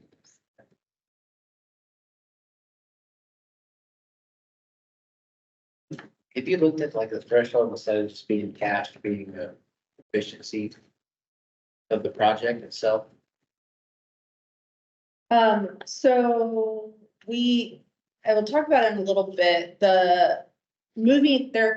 R3 is moving towards a single metric, and so being the total nitrogen removed for the life of the project, but that being the single metric as a basis of efficiency, that metric, because it's not written into the policy, would be able to be updated over time. So is how the city would be able to adjust for the efficiency of an individual project. So let's say that metric changed in a year or two, to, $8,000. Then they're looking at, any projects over that, or even if it went down, let's say it went to $6,000. That's how they're evaluating the efficiency. But in terms of what comes to SNAC, that is the city's cost contribution. So that window would still stay the same, but the efficiency would be adjusted by the metric. The other thing to add to that, yeah, I'd see it as two different things in what we hope to present moving forward, or as one of the recommendations is to define the reasonable and practical litmus test that is in the policy for the commission to define what the commission needs to look at to determine if that's reasonable and practical. And that would be the nitrogen metric. And that's always been nuanced, and we report out a lot of information for you folks. And now we're trying to hone in and really make it efficient, be like, hey, this, and I don't want to upstage the exciting next topic, so I'll defer to also. We can jump into those if there's no one. yeah, good. We can always go. So again, the program enhancements, so these are things, as Justin mentioned, that city staff is working on behind the scenes, and we'll consider any feedback that you all have. So eligibility areas, one of our recommendations was working towards adjusting eligibility areas to be a consistent cost share percentage across all areas. The way it currently stands, the pink area is 90%, and then the blue area is 75%. City staff is actually considering 90% citywide. Everything falls within the same NUS rules. And, with the utility fee rates being consistent citywide, there's justification, and that's defensible on the city's side. It also allows for broader participation across all community groups. So, as you were mentioning, it allows to kind of close the gap more for areas and for property owners that, may have felt that was out of reach for them still at the 75%. So I think that helps close that gap as well. Do we have data over the past 6 years, how the percentage of 90% watershed versus 75%? I can get that. I know that there's more 90% than 75. Yeah, that seems yeah. And the original thought, just going back, so the Perry Creek watershed, which is the one in the top right, and Pigeon House Branch, they were TMDL designated watershed. So back when TMDL programs first started at the state level, we were anticipating that there would be regulatory requirements to do more BMPs. So this was a way of further incentivizing those. As it's panned out, there have been other ways of complying with the TMDL requirements. It's actually a project that Stephen's managing right now. So it's not really so much a regulatory driver as much as it was anticipated previously. Plus, as was mentioned, the nutrient sensitive waterways really applies to all of the Neuse River basin. So I think that's the other justification for making a change now and making it more consistent. And just as you pull the data, the percentage in both categories, and also the estimated impact on budget, and moving from 75 to 90. Obviously, that means we'll. You said the last how many years? Sorry. I mean, it doesn't matter. Whatever's reasonable. I mean, I said 6 years, 2018, you're talking about, that's the threshold you use. I mean, it could be 3 years or whatever makes sense. Just to estimate, if we move to 90%, then we will be able to approve X percentage fewer projects. Or we go to the council and say we need $1 million instead of $500,000. Yeah, at some point we get into a philosophical discussion, we want, more projects and a 15% increase in cost. Yep, so I'll pull some numbers and try to share and get to what the information you're looking for. In terms of kind of providing that consistency also through the program, so as Stephen mentioned, the way R3 programs are being calculated right now for their nutrient for pollutant removal is through the simple method calculation, cell-based. The city is working towards implementing use of the NCDEQ SNAP tool and providing that consistency, since all other city projects and projects being submitted to the city are using the SNAP tool. It, would provide a more accurate pollutant removal. So, I know there was questions about kind of the cistern taking runoff. That helps provide that consistency across those projects. Calculating, total nitrogen and total phosphorus, but also being able to look at the total stormwater capture for those projects and being able to compare that way. A potential disadvantage is past R3 projects would not provide adequate comparison, and that's mainly because there's some lacking data. Because since inception, with the R3 projects, there hasn't been a consistent breakdown or what the property owner would have provided for this is roof and this is driveway.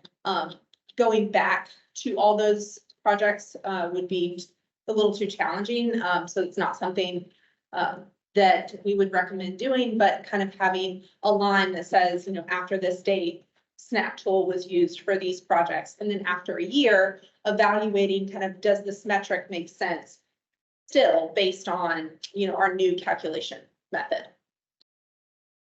To clarify, we didn't previously account for phosphorus, and this SNAP tool would allow for Correct. it. Yeah, phosphorus and the total stormwater volume capture was not previously accounted for. So it would give you some additional water quality tools and be able to help, promote the program even with the public with those additional metrics. So here, go ahead. Yeah, and just, I want to stress this, and I'm sorry if I'm upstate. I want to stress that the goal here would be that the total pound nitrogen removed per year would be that key metric. There's other ancillary metrics we could all obviously pull them in, but the goal is to minimize, simplify how we evaluate the project and use these other metrics for outreach or for other efforts. What has happened over the years as different commissions have requested additional information on these projects, is we built out an array of metrics and data that we share with y'all for every project, and we're really trying to hone in and define what that reasonable practice is. So I think we've stated that, but I just wanted to. Yeah, and we'll show that a little more. So we did compare some projects that we had key information on in terms of had some reasonable breakdown and made some assumptions on the breakdown of impervious, just to see what that change would be from simple method to the SNAP tool.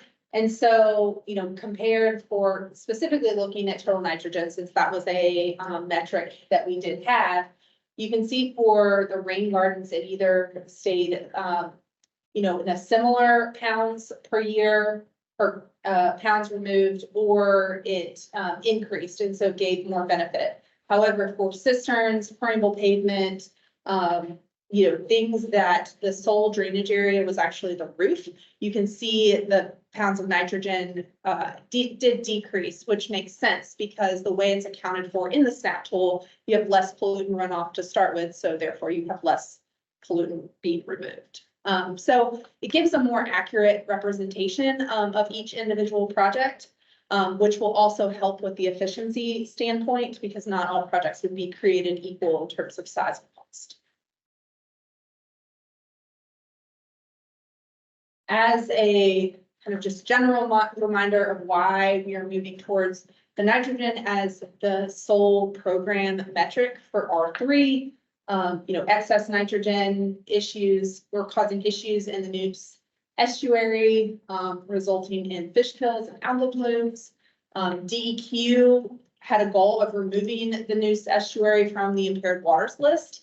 And so R3 program tracking the nitrogen as the key program metric aligns with DEQ's reduction environmental water quality goals. So that's really the push to have that single metric as defining if a project is reasonable and practical. So moving forward, what we had proposed and worked with the city to develop is kind of a single snapshot that you all would see for an individual project. So instead of having, 4 or 5 different slides, you would have a single snapshot of, what is involved with the project being proposed for SMAC approval authority. It would have, the project annual cost of total nitrogen being removed. What is the project nitrogen metric and how does that compare with the current cap? So if the current cap was to change, this number would change too, but you would be able to easily see a side-by-side comparison on where this individual project stands compared to the cap. The additional attributes, being the total phosphorus and the stormwater captured volume would still be presented at the bottom along with the cost split between the city and the applicant. But really providing that single snapshot for an individual project to increase the efficiency on the city side as well. So as part of this, created this dashboard to kind of consolidate project inventory here. It's looking at active versus paid, but you can look at all the projects done under the R3 program, filter by council district if you wanted to, or overall project type. Gives the city, more mechanisms to kind of look individually at, what's going on. Have, costing associated with that. So the city would be able to look at across the board at, how much is being spent per watershed, and get a better breakdown of those projects. Being able to filter by fiscal year approved and kind of see on a year-to-year basis, where those funds are trending between actual cost and actual city share, and interactive map tied to that. In addition, the pollutants currently right now, total nitrogen removal and TSS removal is being tracked. So that's what you're seeing here. A breakdown of projects and kind of what, where things stand in terms of total nitrogen or total suspended solids being removed based on project type. But really gives the city, an interactive platform to be able to dive into the projects. Also maintenance reporting, that's a key part of the R3 program, whether they're in a 5 or 10 year maintenance period for most of the projects. And so being able to see what property owners still have outstanding maintenance reports for the year and keep track of those in a single database is something that, the city had talked to us about, and, being able to have everything in one single dashboard at their hands to answer questions either from SMAC or city council makes this a lot easier. So this was something else that the city has at their fingertips.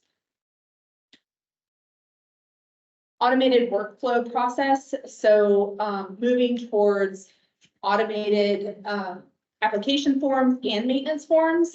Currently right now, they're sending city is sending an applicant, kind of a paper form. They can fill it out in PDF, but, trying to improve that overall efficiency and reduce human error, either from the applicant or, any staff trying to input things. It really just improves efficiency. So looking at ways from the consultation phase, application review, overall project implementation, automating those processes so that one funnels into the other. And then this way on the applicant side, they kind of know what the status of their individual project is. Additional changes, like I mentioned before, with the language changes in the policy, making sure that all of that translates over onto the website. Did the digital input forms and then infiltration test improvements, having options for the applicant to submit infiltration test data digitally instead of, having to submit individual reports that may be inconsistent based on the property owner that's submitting them. So as Justin mentioned, next steps would be for you all to submit any questions or feedback to City of Raleigh staff to be considered either for the program enhancements or for the policy changes. And then the next meeting, not necessarily in May, but in the future, would bring back the more formalized policy changes for an up-down vote. Any questions? I just want to comment, I think the volume measurement would be very good for the city going forward. I personally think that's a better metric to use operating in the nitrogen world, business wise and professionally. Dealing with the estimates is much harder to estimate accurately and understand the reasons for using it. But please include the volume too. I think that'll serve the city well in the future with the issues for the next 20 years. I was gonna comment on the same thing. I think, it makes complete sense to me to focus on nitrogen being a nutrient sensitive waterway and something that is, regulated by DEQ. I think the volume piece becomes especially important when we're talking about our flood prone areas. So I wonder, not to throw a wrench in this, but, something to think about in the future. I heard, I don't remember who it was that said earlier, this is a water quality, not a water quantity program. But I think, obviously, if this has the capacity to be a water quantity program, especially in our flood prone areas, and, flood reduction is also a DEQ focus right now in the Neuse watershed. So I agree. I think that would be something that maybe could be weaved into sort of like coming up with those thresholds or those ratings in maybe specific areas that are flood prone. But again, See, it ties to resilience. yes, climate resiliency.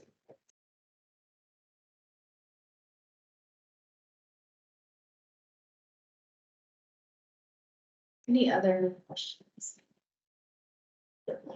Any feedback? One of the bigger changes here too was the idea of going 90% citywide. Any questions or concerns, feedback on that? That's a heck of a deal. Yeah, I think, and the two ends of it are you want to be able to serve more people that haven't been able to access the program. But if you're flat out opening it, I'm not sure, are there restrictions to the 90% or just everyone gets 90%? That's the policy. That's, you're gonna run out of money faster.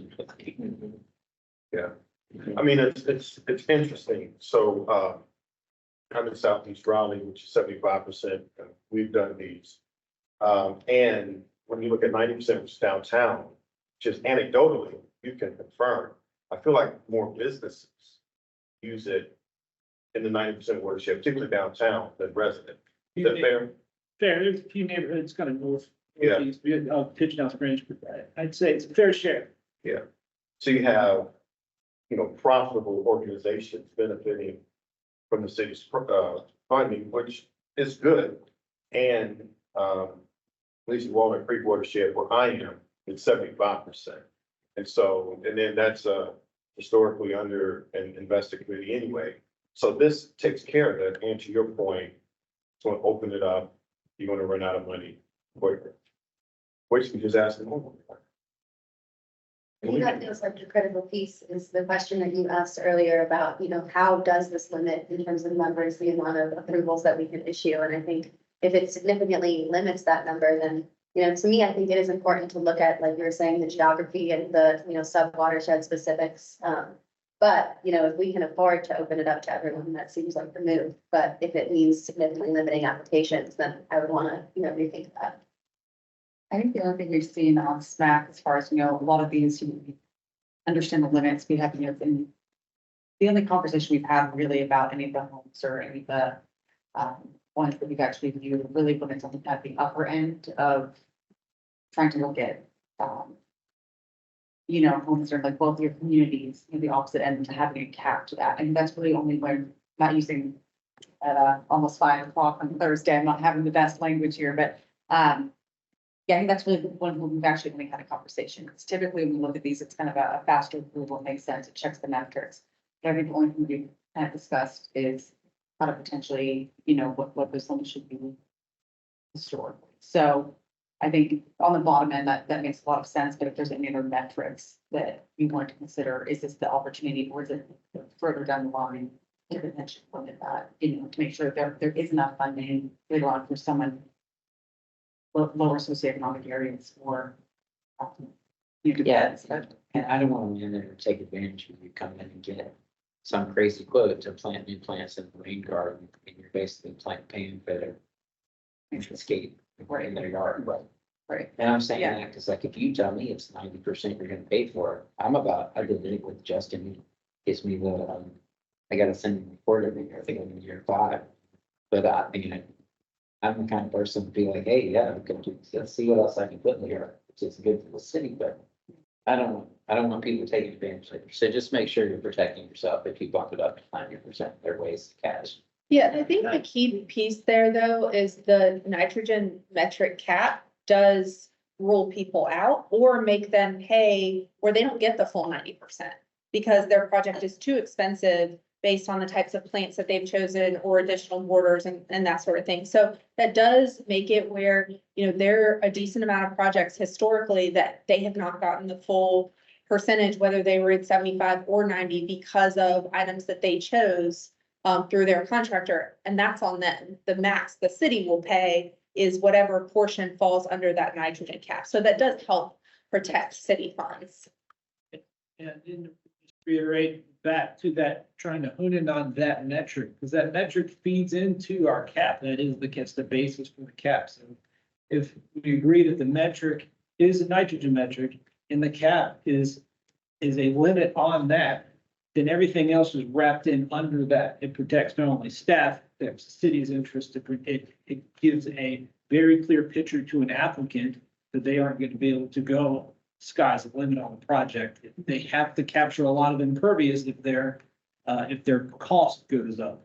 I say a lot, that's a general term, but to be at or below that cap. So they're all connected very closely and contingent on each other, and they all protect each other, I guess.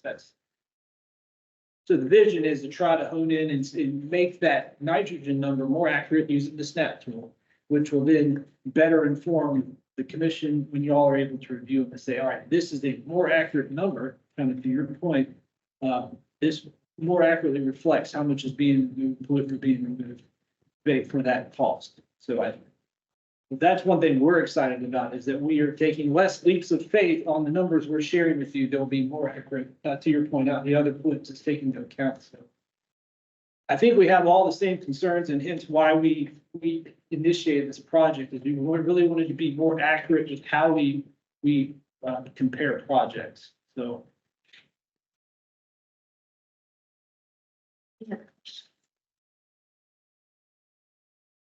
Thank you. Thank you. Yeah. All right, just a note on the plenary topic from May through August. The update on Wake County's One Water Initiative will be August and not June, as it appears on the agenda. Everything else looks to be fine. Anything else from the commission? Wait, anything? No, sir. All right, we have a motion to adjourn. Nicola, second, Ian, all in favor? Fantastic. See you in May.